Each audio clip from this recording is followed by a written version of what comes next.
Telekom chce rozdátovať Slovensko a preto ponúka službu, vďaka ktorej môžete svojim blízkym posielať dáta navyše.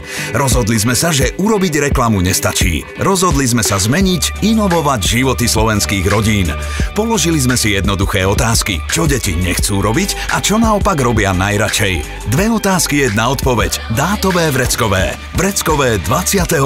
storočia. Inovácia, vďaka ktorej môžu rodičia posielať svojim deťom za splnené úlohy v domácnosti ako upratovanie, žehlenie, vysávanie, vreckové v podobe dát navyše. Na svoje si teda prišli obe strany.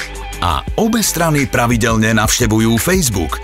Preto sme tu vytvorili sériu vtipných promovaných postov, ktoré oslovili deti, ale aj rodičov. A pozývali ich na stránku, kde mohli medzi sebou uzavrieť záväznú dohodu. Kliknutím na odkaz sa dostali na stránku dátovevreckové.sk, kde už len stačilo nastaviť podmienky, nastaviť výšku odmeny a vybrať si z bežných domácich úloh alebo si vymyslieť vlastné. A poriadky mohli začať. Presné počty pochopiteľne nevieme, ale ak bolo vďaka nám vynesených aspoň niekoľko smetných košov, uprataných niekoľko detských izieb, vyvenčených niekoľko psíkov a umytých tanierov, stálo to celé za to.